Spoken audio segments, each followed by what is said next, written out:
જમવા જવાના સમયે શાળાના હોશિયાર અને વ્યવસ્થિત બાળકોને પૂછવામાં આવ્યું કે આપ સૌ હાથ ધોઈને ખાવા બેસો છો ને? તમારા હાથ સાફ છે કે કેમ? ત્યારે ઊભા કરેલા બાળકો અમારા હાથ એકદમ સ્વચ્છ છે એવું જણાવે છે.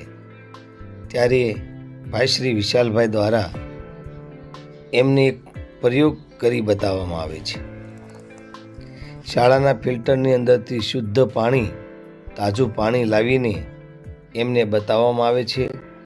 પારદર્શક વાસણની અંદર એ પાણી પણ દેખાડવામાં આવે છે કે કેટલું શુદ્ધ અને સ્વચ્છ પાણી દેખાય છે. ત્યારબાદ પોતાના હાથ સ્વચ્છ છે એવું કહેનારા બાળકો છે એ સામે ઊભા છે અને આ બોટલની અંદર વિશાલભાઈ પાણી દેખાડી રહ્યા છે. અને એ સ્વચ્છ પાણી દ્વારા જો હાથ સ્વચ્છ હોય તો પાણી પણ એવું જ શુદ્ધ રહેવું જોઈએ. દરેક બાળકના એક પછી એક હાથને ધોવડાવે છે. દરેક બાળક એ બિસ્લેરીમાં લાવેલા શુદ્ધ પાણીથી પોતાના હાથને ધોઈ રહ્યા છે. અહીંયા ભાઈઓ સાથે દીકરીઓ પણ પોતાના હાથ છે એ સાફ છે એવું જણાવે છે. ત્યારે એમના હાથ પણ ધોવામાં આવે છે. આ પ્રક્રિયા પાછળ માત્ર બાળકોને સ્વચ્છતાના પાઠ સમજાય એ મુખ્ય હેતુ છે. દરેક બાળકોએ પોતાના હાથ સારી રીતે ડોલમાં શુદ્ધ પાણી દ્વારા ધોઈ નાખ્યા. ત્યારબાદ જો બધાના હાથ સ્વચ્છ જ હોય, એમાં કોઈ જાતનો મેલ કે ડોળ ના હોય, તો બિસ્લેરીનું જેવું પાણી શુદ્ધ હતું તેવું જ પાણી ડોલમાં શુદ્ધ રહેવું જોઈએ. તો જોઈએ હવે હાથ ધોયા બાદ એ પાણી કેવું થયું, કેવું લાગે છે. ત્યારબાદ વિશાલભાઈ એ પાણી ફરી આ પારદર્શક બોટલની અંદર ભરવાનું કહ્યું.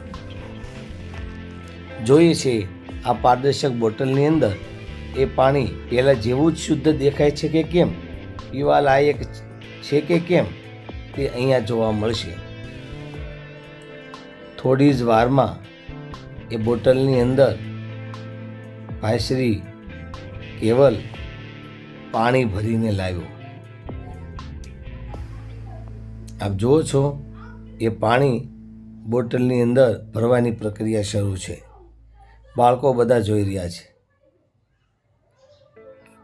જ્યારે એ બોટલ કેવલભાઈ ભરીને બધા બાળકોની વચ્ચે લાવે છે ત્યારે બધાની આંખો એમ જ ફાટી રહી છે. જોવે છે તો કે ઓહો, અમારા હાથ એટલા બધા ગંદા હતા કે એમાંથી આવો ગંદો મેલ નીકળ્યો છે. તો દોસ્તો, આ પાણી પીવાય? બધા પોતાના હાથથી ધોયેલું પાણી છે એને ગંદુ કરીને છીછી કરવા લાગ્યા અને નજરે જોવું ન ગમે તેવું હતું. ત્યારબાદ પ્રાર્થનામાં બેઠેલા તમામ બાળકોને પણ આ પ્રયોગ નિહાળવાનો મોકો મળ્યો. આ જોયા પછી દરેકને એમ લાગ્યું કે આપણે આપણા હાથને સ્વચ્છ માનીએ છીએ, પરંતુ એ ખોટું છે.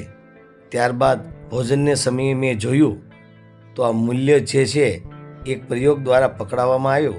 ત્યારે દરેક બાળક મધ્યાહન ભોજન લેતા પહેલાં હાથ ધોતા નજરે જોવા મળ્યા. તો અહીંયા વિશાલભાઈ એમની ટીમનો આભાર માનું છું કે એમણે પ્રાર્થનામાં એવો સરસ પ્રયોગ કરીને બતાવ્યો કે બાળકો છે એક અમે વારંવાર કહેતા એમ ન માન્યા, પણ જ્યારે પ્રયોગ મારફતે એમને જાણવા મળ્યું કે અમારા હાથ કેટલા ગંદા હોય છે, તો ખરેખર જમતા પહેલાં આપણે આપણા હાથની સફાઈ બરાબર કરવી જોઈએ.